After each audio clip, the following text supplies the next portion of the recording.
dipanggil lah casting. Pas casting pun juga kayak mamaku takutnya aku nggak bisa kan. Iya. Oh ternyata aku banci tampil.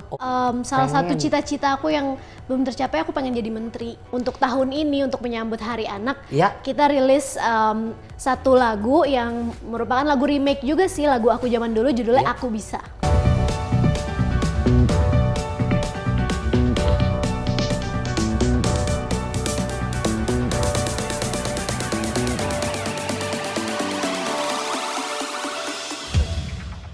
Assalamualaikum warahmatullahi wabarakatuh. Salam sejahtera juga buat semua teman JNE dimanapun Anda berada. Wah, balik lagi di JNE Untold Story ya. JNE punya cerita. Tuh, belum udah gede banget ya. Dan senang sekali saya Rico Ceper masih bisa menemani Anda. Karena spesial hari ini gue semangat banget.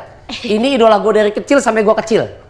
Jadi dari gue kecil sampai gue kecil. Sampai menciut? Iya, saat kapan gue gedenya. Tasya Kamila. Hai teman JNE semuanya. Penyanyi cilik yang sudah tidak cilik lagi. Iya, kalau dulu anak gembala, sekarang udah emak gembala ya. Emak gembala. Dulu masih imut-imut, sekarang udah 29 tahunan deh. Nggak kelihatan ya, kayak masih 22 gitu ya. Kayak di bonsai ya, gini-gini Di aja kita. bonsai. Sudah cantik, tapi sebelum kita dibius dengan kita ngobrol-ngobrol dengan Tasya, sedikit flashback. Syah, kita kangen. Sedikit aja suara lagu Tasya yang pengen dinyanyiin buat JNE dong. Boleh. Asik. Nih kayaknya kalau teman-teman JNE sukanya ini nih pasti. Libur telah tiba, libur telah tiba. Hore, hore, hore. Libur. Siapa sih yang gak suka libur dan kirim-kirim paket ya kan? Iya, ke beneran. teman-teman dan saudara-saudara. Gokil. Alhamdulillah banget ini bisa kita dapat dia dihadirkan. Biasanya susah banget gitu karena kesibukan dia juga lah ya. Ini memang kita ingat mengangkat tentang Hari Anak. Tapi ngomongin tentang Hari Anak, lagu anak. Katanya mau ada rilis lagu. Betul, jadi anak. pastinya kita tahu pastinya udah concern ibu-ibu, bapak-bapak di luar sana. Iya. Bahwa pengen sebenarnya tuh mereka semua kan menyuguhkan lagu yang baik dong ke Yes, anak-anak. yes, Makanya setuju. aku sama teman-teman mantan penyanyi cilik, ada Tina Tun, Joshua, terus Karya Enes sama Susan, Gabung juga. Oke. terus ada temanku juga Natasha. Dan sebenarnya di dalam kampanye ini kita sebutnya kampanye atau gerakan ya, yang namanya Selamatkan Lagu Anak atau Save Lagu Anak. Sebenarnya ada juga beberapa teman-teman mantan penyanyi cilik lain, kayak misalkan Leoni, Dea Ananda, terus juga Enno Herian. Ya, Trio Kwek-Kwek ya. Apa mau bikin karya lagi? Bikin karya dan untuk tahun ini, untuk menyambut Hari Anak, Ya. kita rilis satu lagu yang merupakan lagu remake juga sih, lagu aku zaman dulu, judulnya Aku Bisa. Aku Bisa. Kapan tanggalnya? Tanggal 23 ini. 23 Juli. Iya, untuk menyambut Hari Anak ini. Aku Bisa. Aku Bisa kayak gimana sih? Coba ingetin. Aku bisa, aku pasti bisa. Ku harus terus berusaha. Bila ku gagal, itu tak mengapa. Setidaknya ku telah mencoba. Gitu. Oh, hai. Adem dengerin orang pintar nyanyi gitu ya. Beda kalau saya ya begitu ya. Nah, apa yang membuat Tasya tuh kangen ketika membahas masa kecil sih ya? Kan ini agak flashback gitu. Betul. Pastinya kalau kita ngomongin soal masa kecil ya, kebetulan alhamdulillah masa kecil aku masa kecil yang senang, yang menyenangkan. Happy. Gitu ya. Jadi pastinya ngangenin banget. Ya. Memang gak semua orang mungkin punya masa kecil yang menyenangkan, tapi kalau buat aku banyak banget kenangan-kenangan yang menyenangkan gitu. Karena dari kecil aku kan udah di dunia entertainment tuh. Aku dari umur 4 tahun. Pertama kali main iklan umur 4 tahun. Nyanyi lagu Anak Gembala itu tuh aku umur 6 tahun. Aku adalah anak gembala. Iya, itu. Selalu riang Serta gembira, iya itu. Itu usia 6 tahun? Ya, 6 tahun, 7 tahun. Jadi banyak banget kenangan-kenangan yang mana kalau orang kan suka bingung ya, kayak Tasya kamu dari kecil udah kerja nggak kehilangan masa kecil apa gitu kan. Betul. Tapi kalau menurut aku ya taman bermain playground aku itu ya di panggung gitu. Dan di situ juga banyak ketemu orang, banyak dapat pengalaman, experience dan ini juga sih senangnya bisa mengekspresikan diri, bisa berkarya juga dan karyanya bisa dinikmati anak-anak lain juga dan itu sesuatu yang menyenangkan buat aku. Awal karir Tasya di dunia entertainment waktu itu masuknya tuh apa? Nggak sengaja misalnya casting, model iklan, mamah ceburin atau gimana? Jadi dulu tuh aku dari umur 2 tahun kalau jalan-jalan ke mall suka kayak ada orang suka nawarin orang agensi 2 tahun udah main di mall? Iya biasa lah. Om Riko 2 tahun masih main di sawah? Masih main di empang. Nyari encu? Nyari kecebong. Nyari kecebong. 2 tahun ke mall sama mama sama jalan? Mama, ya kalau lagi dibawa jalan-jalan suka ada yang kayak ini lucu anaknya ayo casting gitu. Tapi kan mama aku kayak kasihan ya masih 2 tahun belum bisa. Anak lagi. Iya terus takutnya akunya juga masih yang moody gitu kan takutnya. Nah terus pas masuk TK tuh umur 4 tahun ditawarin lagi. Kebetulan ini temennya mama tuh orang agensi gitu. Udah nggak apa-apa fotonya dulu lucu deh. Lucu tahu Bu anaknya iya, gitu lucu ya. tahu Jeng anaknya Kok gitu. mak gue beda. Bu ayo Bu anaknya jijik nih sini. Kalau saya beda ya kalau situ lucu kalau Bu anaknya dimandiin jijik. Kayak gitu biar nggak dekil pakai oli lagi. Akhirnya mama tergerak. Akhirnya pertama submit foto dulu gitu kan. Terus dipanggil lah casting. Pas casting pun juga kayak mamaku takutnya aku nggak bisa kan. Oh ternyata aku banci tampil. Oh ya? Emang kayak castingnya udah. Suruh ngapain sih? Ternyata aku bisa gitu loh. Misalkan disuruh sama sutradaranya bilang kayak, ayo Tasya coba bilang dialog ini, aku bisa ngikutin gitu. Di usia 4 tahun. 4 tahun kayak terus nggak malu-malu bergaya di depan kamera. Padahal nggak ada yang ngajarin juga gitu. Yang ngajarin ada sih kakak aku. Dulu kita suka main ibu-ibuan. Jadi aku suka disuruh-suruh, ceritanya kamu lagi tidur, ceritanya kamu bangun gitu kan. Nah gara-gara main ibu-ibuan kayaknya ya. Jadi bisa natural, berekspresi waktu casting. Iya. Cocok. Ternyata aku suka juga syuting. Kalau belum dapat job aku yang nanya ke mama kapan aku syuting lagi kayak gitu. Udah menghasilkan ya. Iya jadi ya udah karena dilihat anaknya juga enjoy terus juga ya oke lah masih bisa sekolah juga jadwalnya mama yang ngatur gitu kan. Nggak jadi bentrok ya. Jadi lanjut tuh abis itu aku juga les nyanyi. Pas lagi les nyanyi juga ketemu sama produser dari Sony Music gitu waktu itu. Lanjut. Untuk bikin album perdananya Sony Wonder di bawah Sony Music gitu untuk anak-anak. Nyanyilah akhirnya audisi dulu tuh ternyata suka tuh produser-produser dari Sony Music. Lanjut deh nyanyi lagu anak Dinaungi keberuntungan ya. Kalau sekarang kesibukannya? Sekarang kesibukannya ya masih terakhir sih nyanyi bikin single tuh September tahun lalu. Terus nanti kan mau ada lagi yang untuk anak. Terus aku banyak ngisi talk show soal pendidikan. Iya aku suka lihat baca pembicara. Iya kan? sharing soal pendidikan, soal lingkungan hidup karena aku juga punya yayasan di bidang pendidikan lingkungan gitu. Jadi banyak ngobrolin soal lingkungan hidup, gimana cara jaga lingkungan, soal parenting juga. Parenting. Kan alumninya kalau Tasya ini adalah akuntansi ya? Akuntansi di UI, S1-nya. S1 di UI, S2-nya ambil ke Amerika? Ke Amerika, betul. Ambil masternya istilahnya?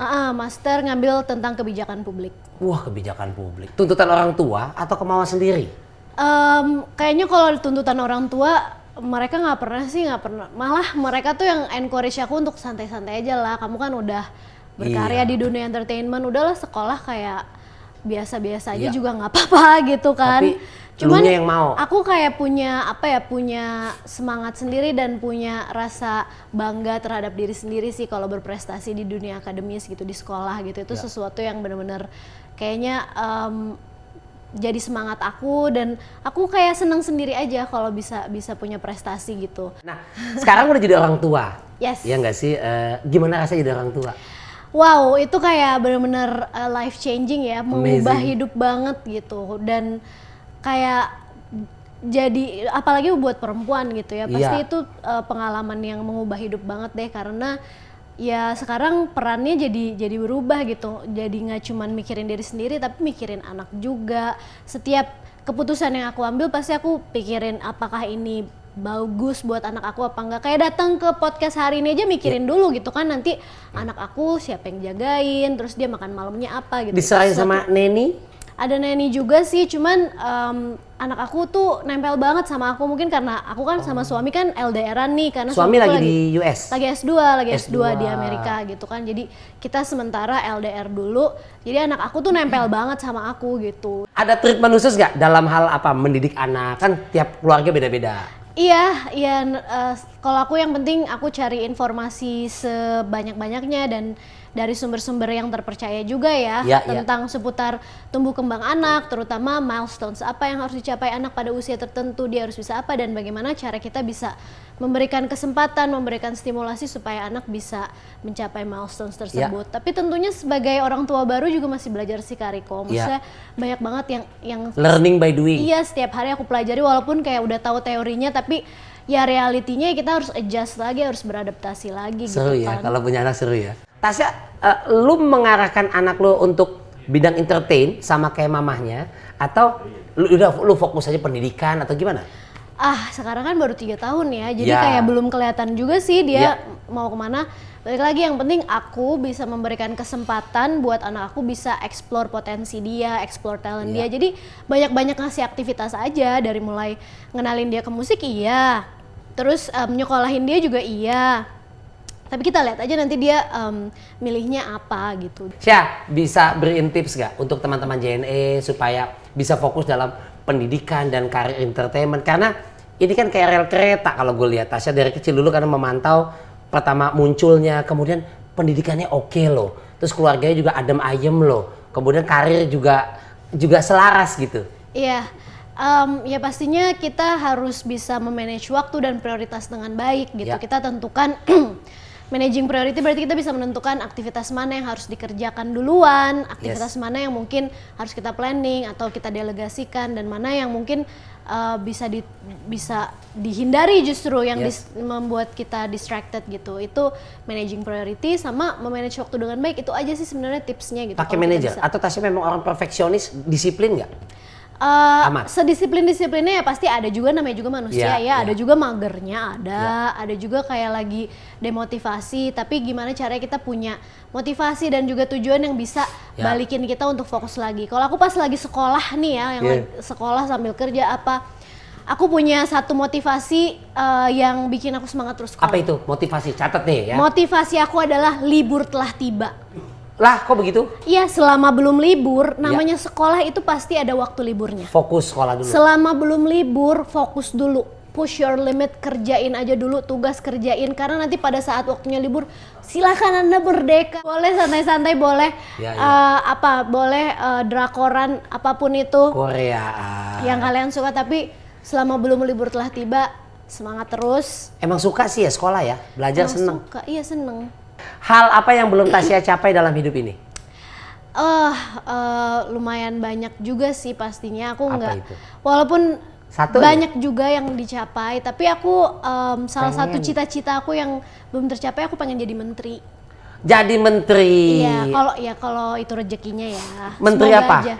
Ya itu kan jabatan politik ya. Yes. Suka presiden ya. Kalau sesuai dengan alur yang passion. Pokoknya kalau sekarang passion mungkin aku suka karena lingkungan hidup gitu. Terus tapi kalau ilmunya keuangan punya juga basicnya gitu kan, ekonomi punya juga gitu. Terus Ibu Siti Nurbaya kalau nggak salah menteri. Betul, Ibu Siti Nurbaya. Lingkungan hidup. Tuh, kita masih hafal tuh Siti. Zaman-zaman dulu. Kalau aku karena duta lingkungan, jadinya Duta lingkungan bukan Sheila on Seven ya? Itu duta Sheila on Seven beda lagi. Oh, duta lingkungan sekarang. Kalau bohong dusta. Iya. Nah, karena tema kita hari ini adalah anak nasional, arti kata anak bagi seorang Tasya. Anak pastinya penerus kita, penerus bangsa. Anak bisa jadi sumber kebahagiaan buat banyak orang dan menjadi menjadi hope ya, menjadi harapan untuk bisa menciptakan generasi yang lebih baik ke depannya gitu, kehidupan yang lebih baik ke depannya. Oke, itu jawaban smart answer ya, bukan main dah. Nah, sekarang tiba saatnya teman JNE ya, kita mau santai-santai dulu. Namanya ada JNE Jawaban Express. Yeay, teng. Sudah saya berseragam. Mau titip kirim barang boleh nggak ya? Boleh. Aduh. Yakin esok sampai. Yo, bukan main. JNE Connecting Happiness ya. Ini dia tuh Antosery JNE ya. Nih, kita mau main game dulu Tasya. Harus memberikan jawaban cepat yang terlintas di pikiran Tasya. Oke, siap. Misalnya contoh, hitam atau putih? Putih, senangnya kan gitu. Terserah nanti. Itu contoh. Ya. Oke, kita siap-siap nih. Jawaban express nih ya. Jika pergi itu meninggalkan, maka datang Berlabuh. Datang berlabuh. Asik Gokil gak ya. tuh? Kayak Hairil Anwar. Puitis nggak tuh? Puitis banget. Anak senja banget nggak tuh? Anak senja, anak zaman. Yang kedua, berlabuh. Udah nggak ada sanggahan deh. Kenapa ayam bangunnya pagi? Soalnya pas malam tidurnya cepet dia. Yakin loh. Yang ketiga, nih pertanyaannya. Kapan waktu yang tepat untuk membuka pintu? Kalau mau keluar lah. Oh iya. Lebih suka nyanyi atau main film? Ini pilihan yang sulit sih. Harus milih. Nyanyi atau film? Nyanyi deh. Nyanyi deh. Manajemen atau akuntansi? Akuntansi lah. Kenapa akuntansi? Karena itu yang aku pilih. Iya, lebih suka. Lebih suka. Jadi awalnya tuh aku dulu anak IPA gitu kan. Iya. Jadi pas disuruh milih udahlah akuntansi biar sama kayak bokap gitu kan. Jadi kalau ada struggle bisa minta tolong bokap ajarin gitu. Ternyata emang lebih suka akuntansi karena lebih enak ngitung-ngitungnya, terus dia kan ada kayak sistemnya, ada formulanya gitu kan untuk perhitungannya, untuk pencatatannya. Tasya, ini kan sesuai judulnya di belakang ya teman JNE, ini untold story. Adakah untold story seorang Tasya yang mungkin belum pernah dalam hidup nih apapun yang belum di-share ke publik atau halayak belum banyak tahu? Yang cuma di JNE yang wih keren gitu. Apa ya yang belum tahu ya? Oh Tasya itu suka ngorok. Umpama atau ini kan karena kita ngomongin masa kecil ya. Boleh. Sadar nggak sih kalian pasti nggak ada yang pernah inget gigi aku ompong waktu kecil? Yang benar, itu bagus kok. Enggak. Waktu kecil ya? Waktu kecil kan pasti semua orang gigi susunya copot dong. Iya. Tapi pernah lihat nggak gigi aku ompong nyanyi-nyanyi? Nggak pernah kan? Enggak. Jadi waktu kecil itu aku pakai gigi palsu. Usia berapa? Lama, setiap giginya copot pasti pakai gigi palsu. Lo waktu iklan pasta gigi itu? Apalagi? Itu masih dalam kondisi pakai palsu? Iya pas umur pas lagi tanggal gitu kan, itu aku lama kan syuting iklan dikontrak dari umur 5 tahun sampai umur 12. Iya, selama itu juga? Selama itu ada masa-masanya aku pakai gigi palsu karena namanya juga anak kecil ya kan, pasti anak kecil ada gigi bawah atau yang atas? Ada yang atas, ada yang bawah, semuanya. Ompong? Kalau pas lagi copot ya giginya, gigi susunya. Gigi susu depan. Sekarang udah asli deh? Sekarang asli, udah asli. Oh, kita nggak diperhatiin loh. Ini benar-benar loh. Untold story cuman di JNE dia cerita ya. Aduh, thank you banget buat Tasya ya. Sama-sama, sudah terima hadir. kasih teman JNE juga udah bergabung hari ini. Terima kasih, sukses segalanya ya. Sama-sama, Buat Tasya terima jangan lupa kasih. juga buat teman JNE untuk like, komen atau subscribe ya. Kita selalu menghadirkan bukan yang kaleng-kaleng. Selamat Hari Anak Nasional juga. Selamat Hari Anak Nasional. Karyanya tanggal 23 Juli. Bertepatan dengan Hari Anak ini. Sampai ketemu lain waktu. Dah.